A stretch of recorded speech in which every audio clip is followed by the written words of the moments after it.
Paragraph 2. On the nature of organs. Know that the Creator, may His glory be exalted, has granted each animal and each organ a nature most suited and appropriate for its functions and life circumstances, in accordance with its capabilities. However, proving this is the task of a philosopher, not a physician. The Creator has given man the most balanced nature possible in this world, in accordance with the forces through which he acts and is acted upon. To each organ, He has granted the most fitting nature. Some organs He made warmer, others cooler, some drier, others more moist. The warmest element in the body is the pneuma, along with the heart, which is the source of pneuma. Next comes the blood. Although blood originates in the liver, it is closely connected to the heart, and thus attains a degree of warmth that the liver does not possess. The liver follows, as it resembles coagulated blood. Then come the lungs, followed by flesh. Flesh is less warm than the lungs because it is permeated by cold nerve fibers.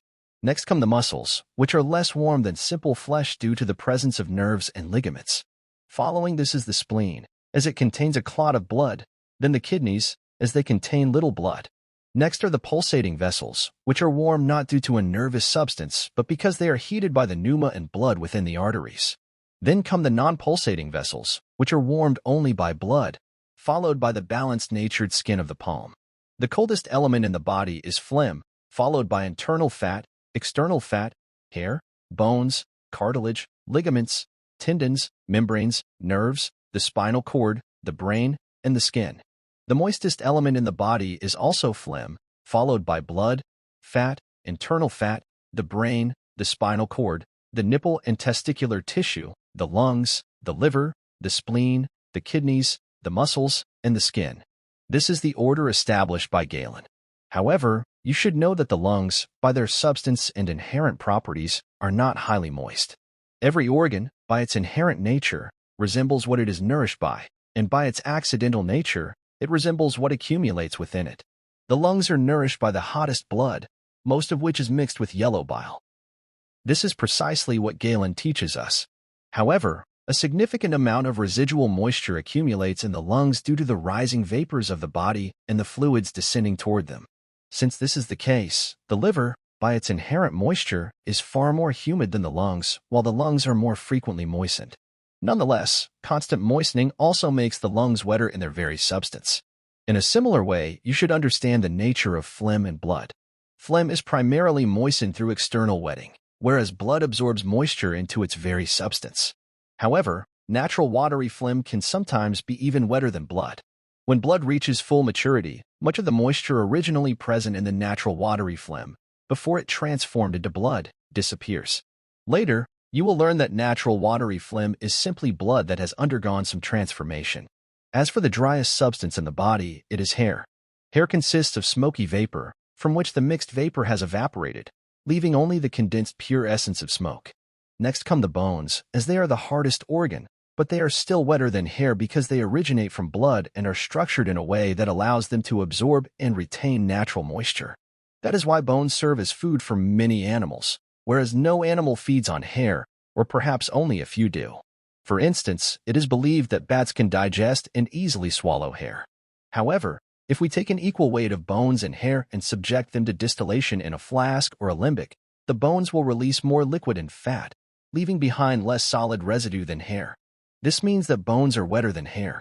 Following bones in dryness are the cartilages, then the ligaments, tendons, membranes, arteries, veins, motor nerves, the heart, and sensory nerves. Motor nerves are both significantly colder and drier than a balanced organ, while sensory nerves are colder but not much drier. In fact, they are likely close to a balanced organ in terms of dryness and not too far from it in terms of coldness. After them comes the skin. Paragraph 3. On the natures of different ages and sexes. There are 4 stages of life in total. 1. The age of growth, also called the age of youth, which lasts until around 30 years old. 2. The age of stability, meaning the age of young adulthood, which lasts until around 35 or 40 years old. 3. The age of decline while retaining some strength, meaning the age of maturity, which lasts until around 60 years old. 4. The age of deterioration with noticeable weakening of strength, meaning the age of old age, which continues until the end of life. However, the age of youth can be further divided into infancy, when the newborn's organs are not yet prepared for movement or standing. Childhood. The period after a child starts standing but before their organs become fully developed, during which baby teeth have not yet completely fallen out and new teeth have not fully grown in. Adolescence. The period after physical strengthening and the emergence of permanent teeth but before puberty. Puberty and early youth, lasting until facial hair starts to appear. Youth proper, lasting until growth stops completely. The nature of children, from infancy to youth, is considered balanced in terms of heat but exceeds the balanced nature in moisture. There is some disagreement among ancient physicians regarding whether the nature of children or young adults is warmer.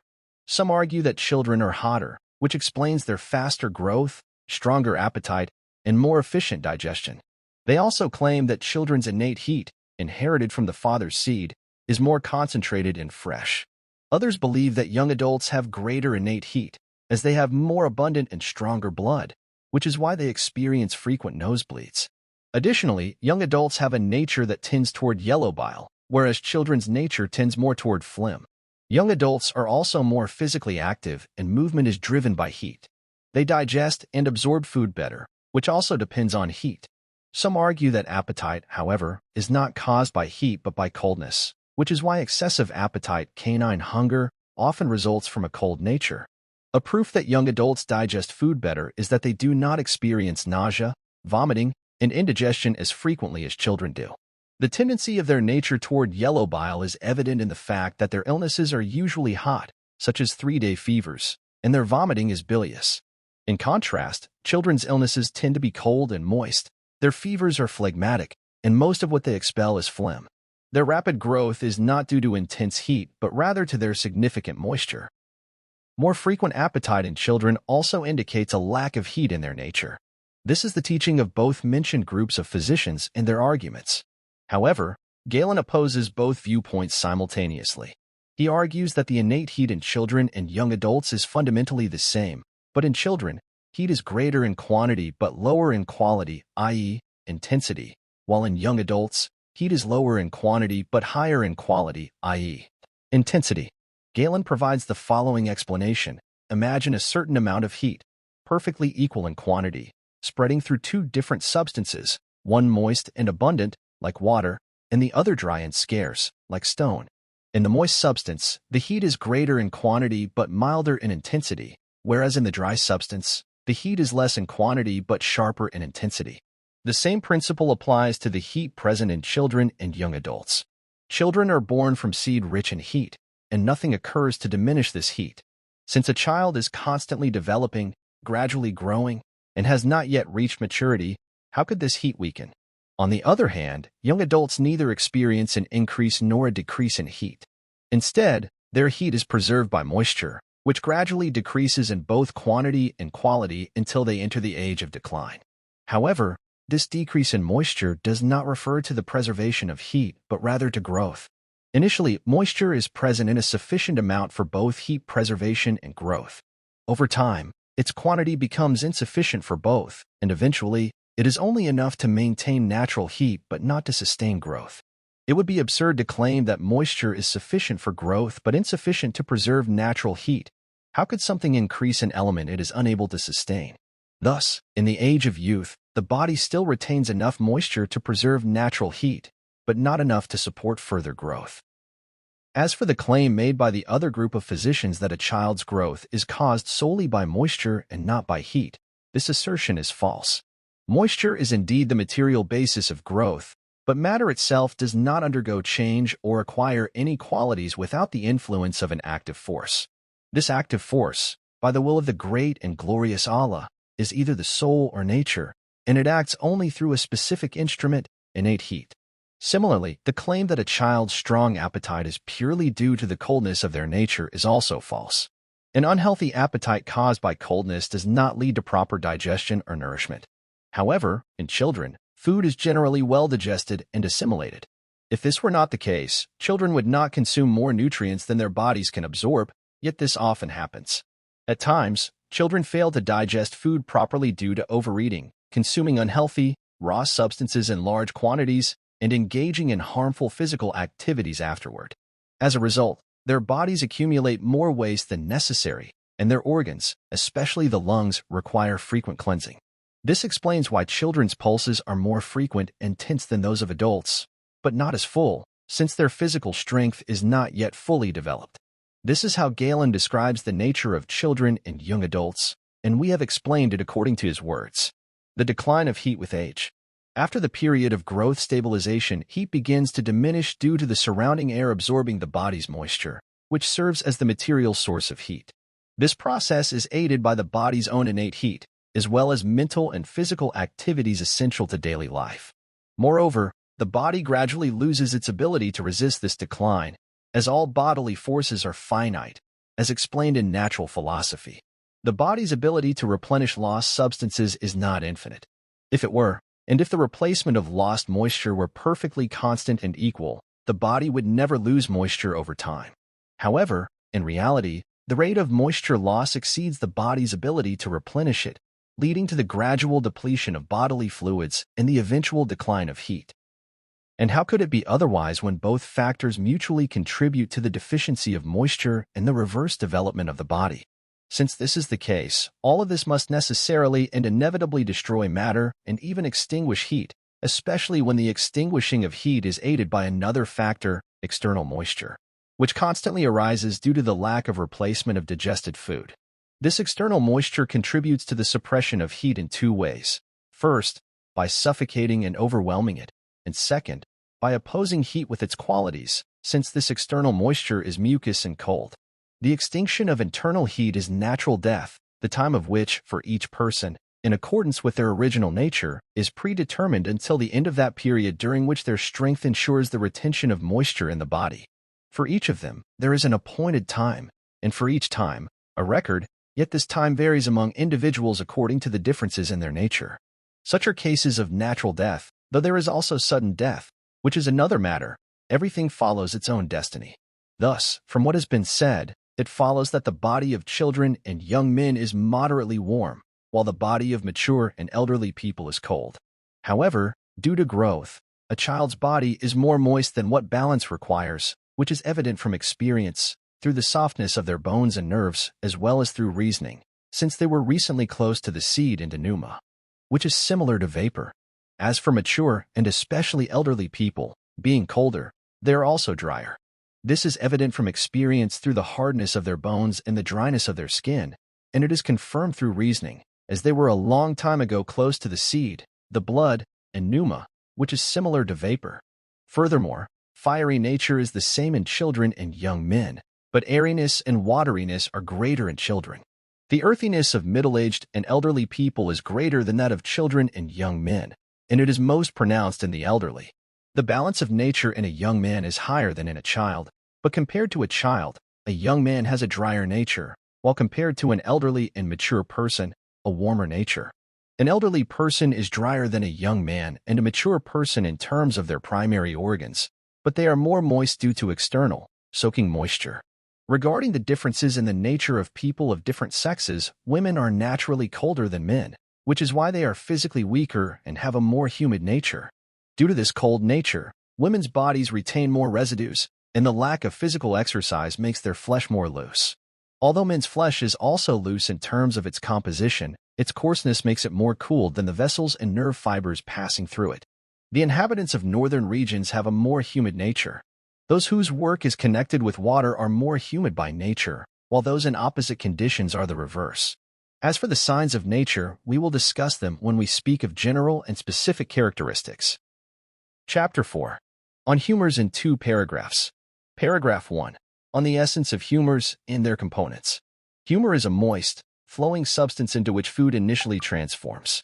There are commendable humors whose purpose is to turn, either alone or in combination with something else, into a component of a nutrient substance or, either alone or in combination, to resemble a nutrient substance, in other words, to replace that portion of nutrients that has dissolved within the body. There are also excessive and harmful humors whose fate is different. They rarely transform into a commendable humor. Their fate is to be expelled from the body and eliminated before they are digested into a beneficial humor. We state that the fluids in the body are primary and secondary.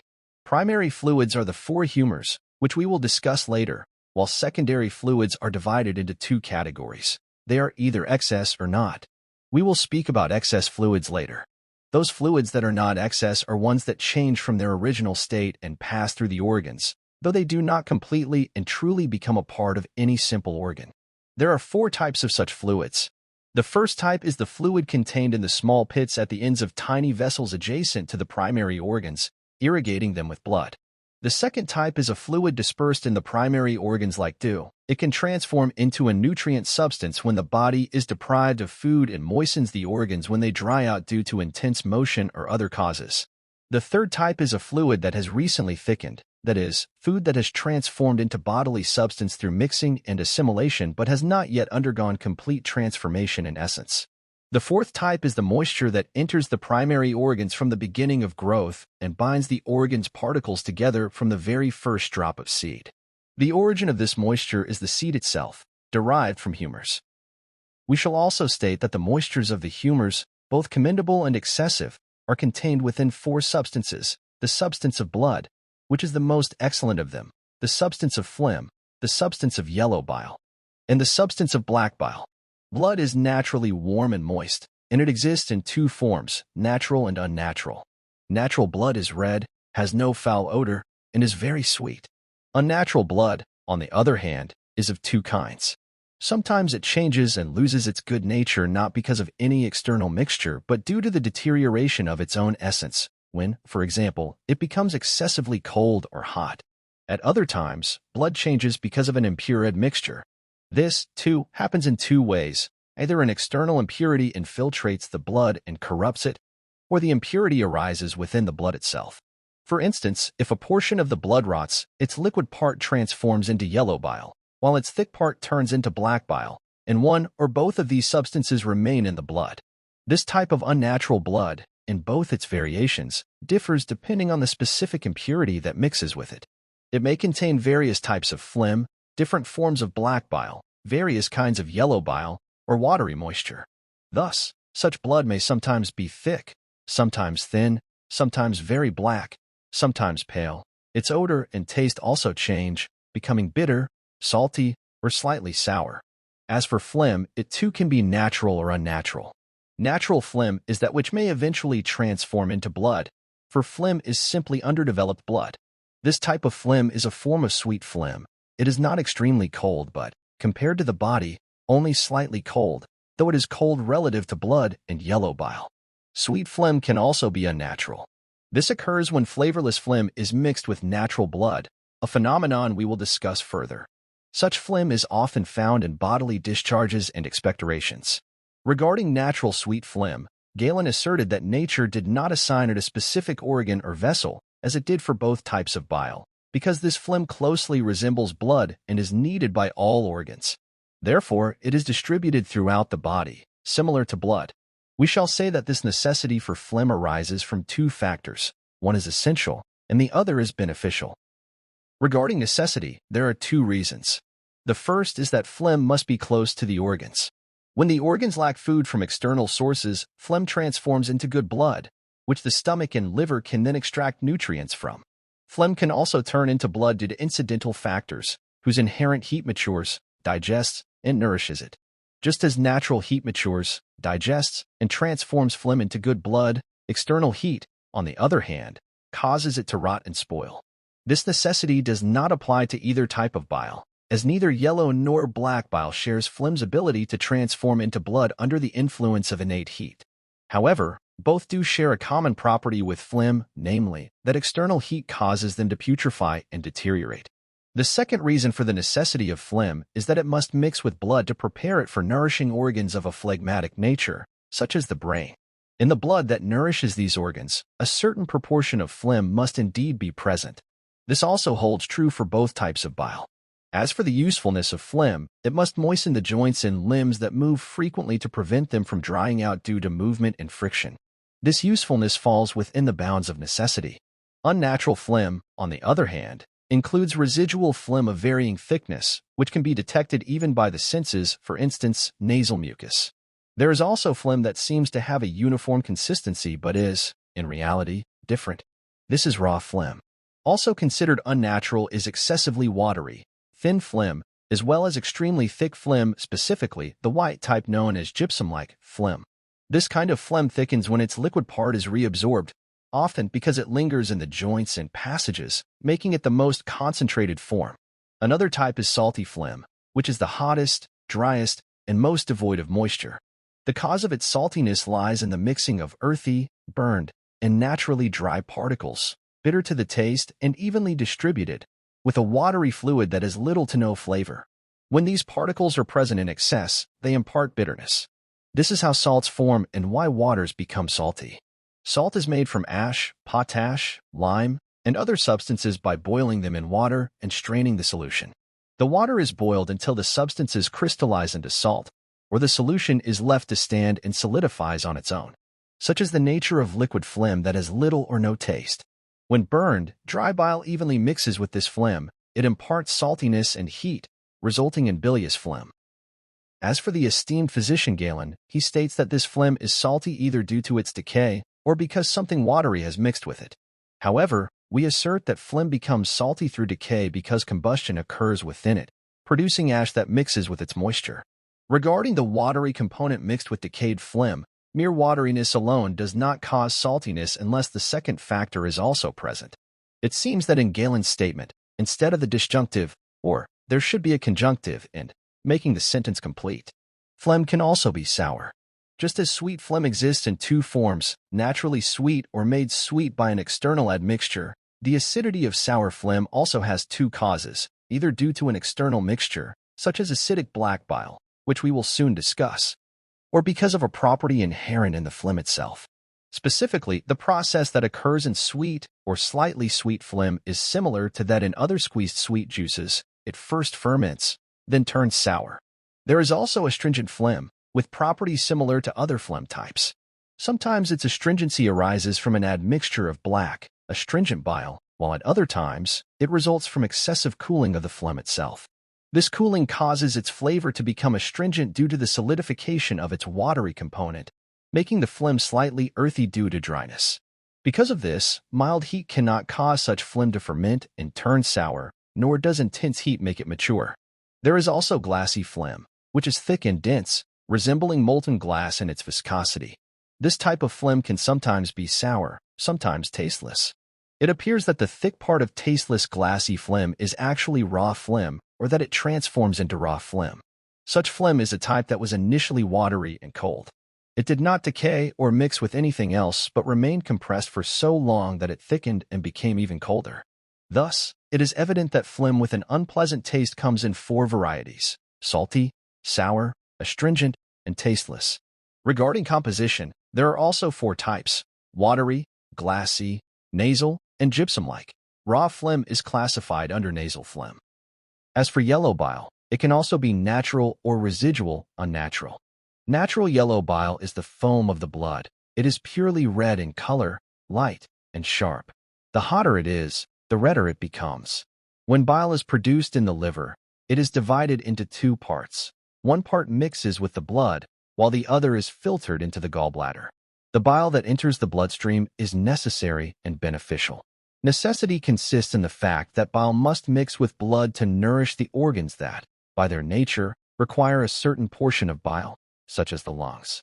The benefit of bile is that it dilutes the blood and allows it to flow through narrow pathways. The bile that is filtered into the gallbladder is also necessary and beneficial. The necessity can apply either to the body to remove waste or to a specific organ that requires bile's bitterness for nourishment. Bile's benefit is twofold. First, it washes away sediment and sticky mucus from the stomach. Second, it causes a burning sensation in the intestines and rectal muscles, triggering the urge for defecation. This is why pain sometimes occurs when the duct leading from the gallbladder to the intestines is blocked. As for bile that has lost its natural state and its substance, it includes bile that mostly originates in the liver and bile that mostly originates in the stomach. The bile that originates primarily in the liver exists in one form. It is the liquid part of the blood when the blood burns out, and its thick part turns into black bile. The bile that originates mainly in the stomach has two types: leek-colored bile and orpiment-colored bile. Leek-colored bile appears to originate from burnt yolk-like bile. When yolk-like bile burns, the burning creates blackness in it, which mixes with the yellow color, and green emerges between these colors. As for orpiment-colored bile, it seems to come from leek-colored bile when this bile burns so much that its liquids disappear and it begins to turn white due to drying. Heat first creates blackness in a moist body, then, as the heat destroys moisture, the blackness fades, and if the heat dries excessively, it turns the object white. Observe this process in firewood. They first blacken like coal, then become gray like ash. This happens because heat produces blackness in a moist body and whiteness in its opposite, while cold produces whiteness in a moist body and blackness in its opposite. These thoughts about leek-colored and orpiment-colored bile are only assumptions. Orpiment-colored bile is the hottest type of bile, the worst and most deadly. Some say it originates from poisonous substances. As for black bile, it can be natural or residual, unnatural. Natural black bile is the thick part of good blood, the heavy, settling part. Its taste is sweet and astringent. When it is produced in the liver, it divides into two parts. One part mixes with the blood, out of necessity and benefit. Necessity consists in the fact that bile must be present in the blood in the amount needed to nourish organs that require a good portion of bile by nature, such as bones. The benefit of black bile is that it strengthens and fortifies the blood, thickens it, and prevents it from dissolving. The part of bile that goes to the spleen, which is the part that the blood can do without, also goes there out of necessity and benefit.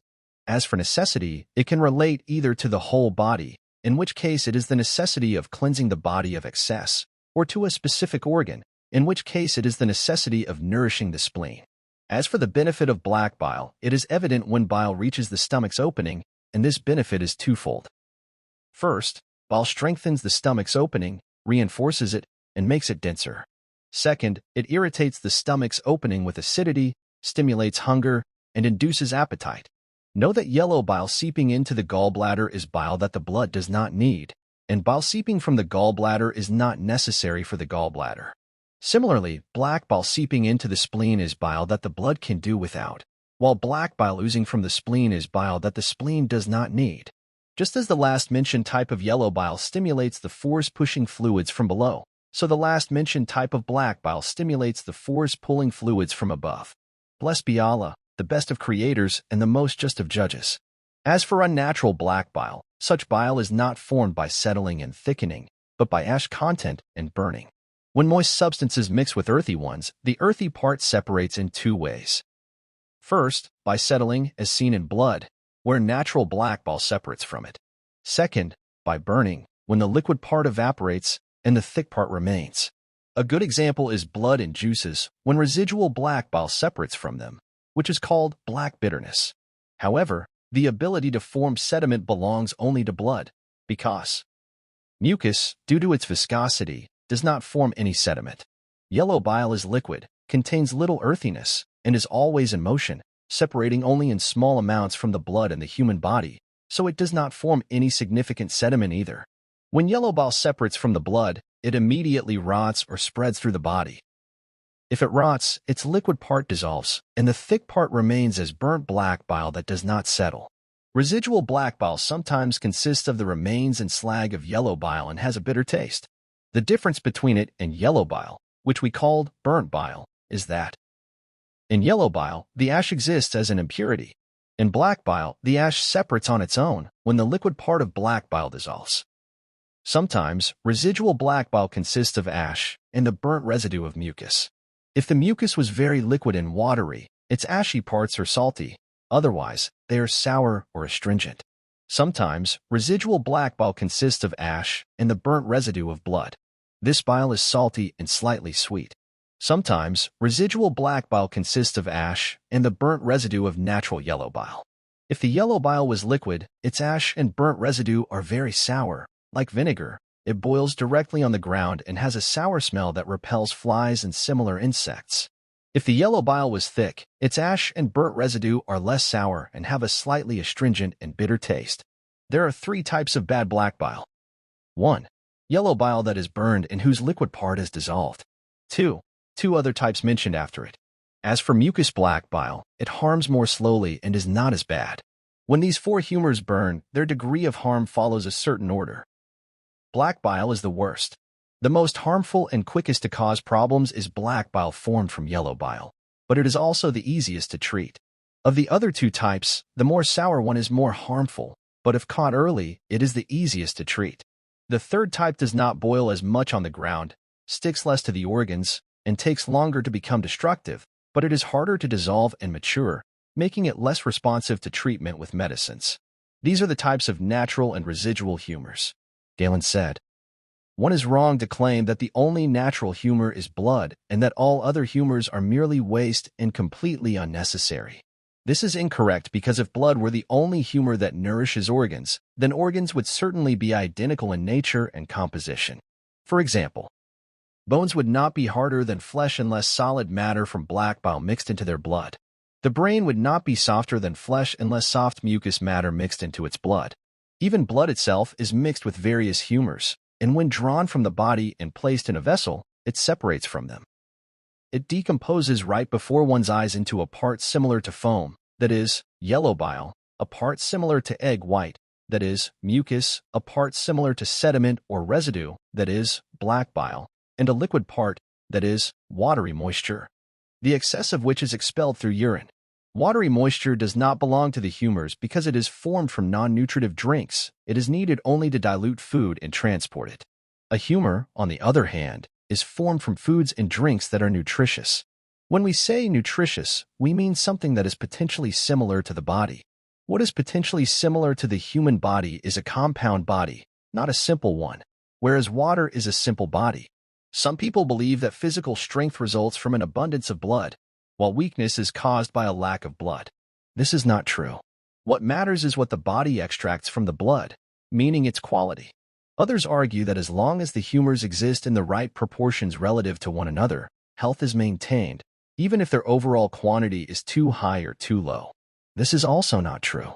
Instead, each humor must be present in an unchanging proportion that is determined by itself, not in relation to another humor.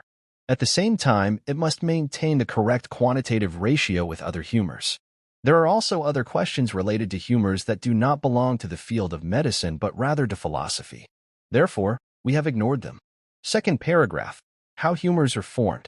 Know that food undergoes partial digestion through chewing. This happens because the surface of the mouth is connected to the surface of the stomach. More than that, they almost form a single surface. For this reason, the mouth possesses digestive power. When chewed food is exposed to the mouth's digestive force, this force slightly alters it. Saliva, which has natural warmth when mature, assists in this process. This explains why chewed wheat contributes more to the maturation of boils and rashes than pounded or boiled wheat. People say that a sign of some maturation in chewed wheat is that it loses its original taste and smell. Then, when food enters the stomach, it undergoes complete digestion, not only due to the stomach's warmth but also because of the warmth of the organs located nearby. On the right side, there is the liver.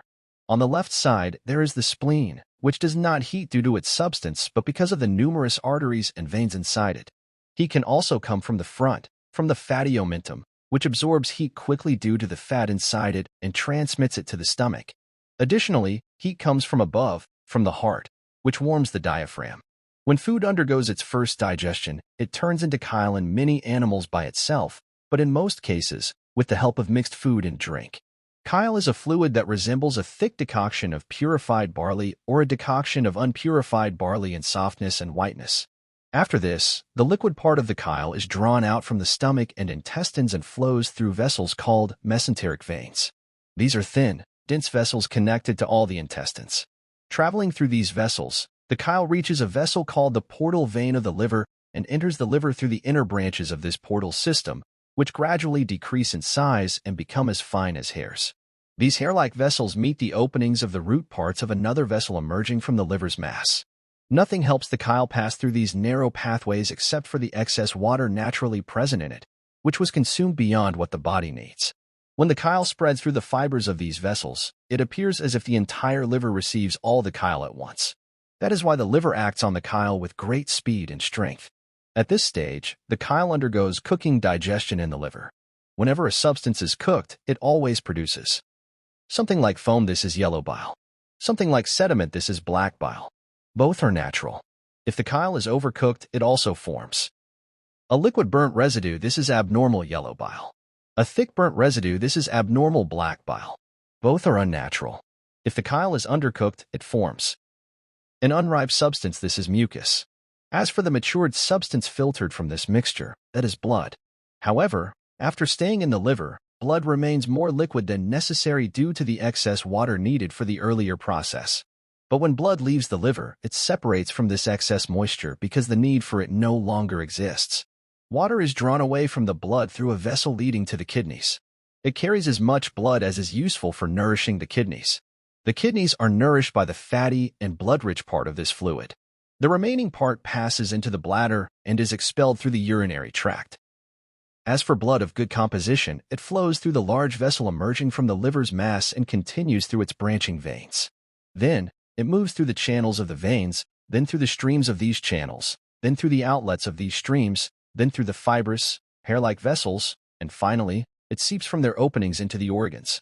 By the decree of the glorious and all-knowing Creator, the efficient cause of blood is balanced warmth. The material cause of blood is a balanced quantity of good food and drink. The formal cause of blood is a proper degree of bodily nourishment. The final cause of blood is the well-being of the body.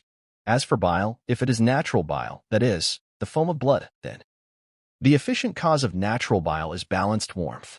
The efficient cause of burnt bile is excessive, fiery heat, especially in the liver. The material cause of bile is liquid, warm, sweet, fatty, and pungent foods. The formal cause of bile is maturity that is close to excess. The final cause of bile is the necessity and benefit mentioned above. As for mucus, the efficient cause of mucus is insufficient warmth. The material cause of mucus is thick, moist, sticky, cold foods. The formal cause of mucus is a lack of maturity. The final cause of mucus is the necessity and benefit mentioned above. As for black bile, if it is sedimentary bile, the efficient cause is balanced warmth. If it is burnt bile, the efficient cause is heat exceeding the balanced level. The material cause of black bile is coarse, thick, low-quality foods. If these foods are also hot, their effect is even stronger. The formal cause of black bile is the sediment that forms due to one of two conditions: either it is not fluid, or it does not dissolve. The final cause of black bile is the necessity and benefit mentioned above. Black bile increases due to the heat of the liver, the weakness of the spleen, the strong, thickening effect of cold, chronic constipation, frequent and prolonged illnesses that deplete the body's fluids. When black bile accumulates between the stomach and liver, it reduces the production of blood and good bodily fluids, leading to a decrease in blood volume. You should know that heat and cold, along with other causes, are responsible for the formation of bodily fluids. Balanced heat produces blood. Excess heat produces yellow bile. Extreme heat, through intense burning, produces black bile.